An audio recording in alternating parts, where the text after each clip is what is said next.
எல்லாருக்கும் வணக்கம் ஃப்ரெண்ட்ஸ். இப்போ வந்து எஸ்ஜிடி எக்ஸாமும் யூஜிடிஆர்பியில் கிளியராக இருக்கும்னு நினைக்கிறேன். பார்க்காதவங்க காலையில் ஷார்ட்ஸ் போட்டிருக்கேன், ரெண்டுக்கும் டிஃப்ரென்ஸ் பாருங்கள். இப்போ பார்த்தீங்கன்னா நம்ம நோட்டிஃபிகேஷன் வர வரைக்கும் வெயிட் பண்ணக்கூடாது. வெயிட் பண்ணதுக்கு அதுக்கு வர்றதுக்கு முன்னாடியே நம்ம வந்து ப்ரிப்பேர் பண்ண ஆரம்பிச்சிட்டிங்கன்னா உங்களுக்கு எக்ஸாமுக்கு உங்களுக்கு இன்னும் ஈஸியாக இருக்கும். அப்போ வந்து நம்ம நோட்டிஃபிகேஷன் வரவிட்டு நம்ம 2 or 3 months தான் டைம் கிடைக்கும். அதனால் நீங்கள் இப்போ இருந்தே நீங்கள் படிக்க ஆரம்பிச்சிருங்க. எஸ்ஜிடி ப்ரிப்பேர் பண்ணுறவங்க 6லேருந்து அதாவது 1லேருந்து 10th வரைக்குமே பார்த்துக்குங்க. ஏன்னா மோஸ்ட்லி 9th 10th தான் அதிகமாக கேட்குறாங்க. அதே மாதிரி யூஜிடிஆர்பிக்கு ப்ரிப்பேர் பண்ணுறவங்க நம்மளோட யூஜி சிலபஸ் ஃபுல்லாக நம்ம யூஜியில் படித்தது ஃபுல்லாகவே வந்து கவர் ஆகிற மாதிரி தான் இருக்கும். சிலபஸ் காலையில் கொடுத்துருக்கேன், ஷார்ட்ஸில் கொடுத்துருக்கேன் எப்படி டவுன்லோட் பண்ணணுன்னு. டவுன்லோட் பண்ணி படிக்க ஆரம்பிச்சிருங்க. வேறு ஏதாவது டவுட் இருந்தாலும் கமெண்டில் போடுங்க, நான் வந்து அதுக்கு பதில் எழுதுகிறேன். இப்போ பார்த்திங்கன்னா அடுத்து வந்து நம்ம 6th தமிழ் ஸ்டார்ட் பண்ணியிருக்கோம் இல்லையா, அது போக 6th to 10th வந்து தமிழ் கவர் ஆகிற மாதிரி டெய்லி வீடியோ போட்டுறேன். அதே மாதிரி 6th-லேருந்து 10th வரைக்கும் மேக்ஸ் கவர் ஆகிற மாதிரியும் டெய்லி ஒரு வீடியோ போட்டுறேன். இப்போ ஈவினிங் பார்த்திங்கன்னா ஒரு மேக்ஸ் ஒரு வீடியோ ஒன்று போட்டுறேன். தமிழும் மேக்ஸ் சைட் பை சைடாக ஃபாலோ பண்ணி பாருங்கள்.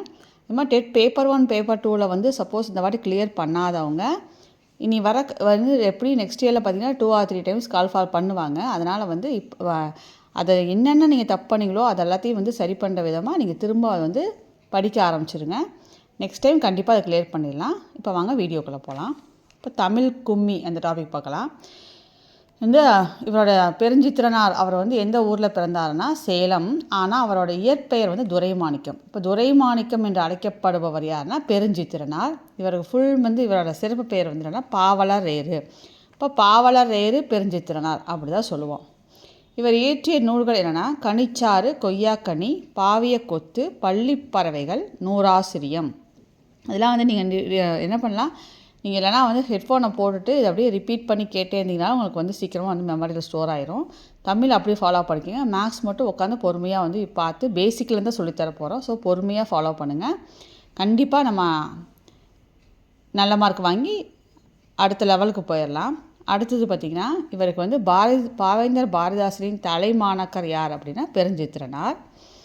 இவர் என்னென்ன இதழ்கள் நடத்தினார் அப்படின்னா தென்மொழி, தமிழ்ச்சிட்டு, தமிழ் நிலம். அப்புறம் தனித்தமிழையும் தமிழ் உணர்வையும் பரப்பிவர் யார் அப்படின்னா பாவலரேறு பெருஞ்சித்திரனார்.